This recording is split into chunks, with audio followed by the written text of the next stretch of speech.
राधे राधे भक्तों, आज हम सुनेंगे गुप्त नवरात्रि के 5वें दिन सुनी जाने वाली माँ छिन्नमस्ता की कथा और पूजन विधि। बोलो माँ छिन्नमस्ता की जय। छिन्नमस्ता माता को माँ पार्वती का स्वरूप माना जाता है, जो कि काफ़ी उग्र रूप में रहती है। छिन्नमस्ता माता के एक हाथ में स्वयं का कटा हुआ सिर रखा हुआ है और दोनों तरफ उनकी सहेलियां खड़ी हुई है। हिंदू धर्म में सभी देवी देवताओं के अवतार की अलग अलग पौराणिक कथाएं प्रचलित है। 10 आदि शक्तियों में छठा अवतार छिन्न माता का माना गया है। छिन्न माता को माँ पार्वती का स्वरूप माना जाता है, जो कि काफ़ी उग्र रूप में रहती है। छिन्नमस्ता माता के एक हाथ में स्वयं का ही कटा हुआ सिर रखा होता है। मान्यता है कि माँ के इस रूप की सच्ची श्रद्धा से उपासना करने से भक्तों की सभी मनोकामनाएं पूर्ण होती हैं, जीवन के सभी कष्टों का निवारण होता है। चलिए जानते हैं माँ पार्वती के छिन्नमस्ता स्वरूप के पौराणिक कथा। एक बार माँ पार्वती अपनी सहेलियों के साथ भ्रमण पर निकली।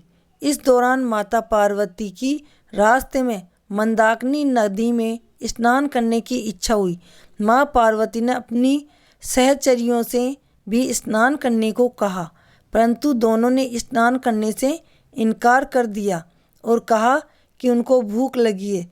इस पर माता पार्वती ने उनको कुछ देर आराम करने को कहा और स्नान करने चली गई। माँ काफ़ी देर तक स्नान करती रही।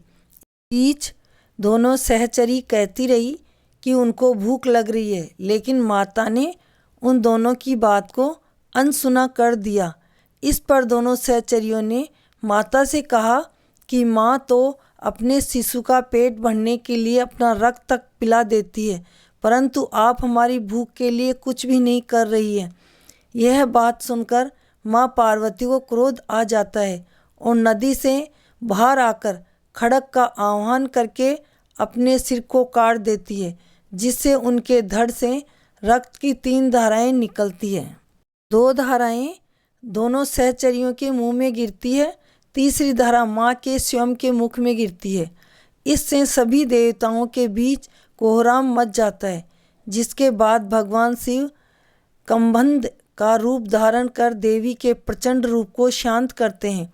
तब से माँ पार्वती के इस रूप को छिन्नमस्ता माता कहा जाने लगा। अभी से माँ छिन्नमस्ता की तस्वीर इसी रूप में जाने लगी। उनके दोनों तरफ उनकी दोनों सहेलियाँ रक्त धारा पी रही है और माँ छिन्नमस्ता के हाथ में उनका मस्तक है। तो भक्तों, आपको कैसी लगी ये कथा अच्छी लगी हो तो कमेंट करके बताएं। चैनल को लाइक करें, सब्सक्राइब करें। राधे राधे, जय श्री कृष्णा।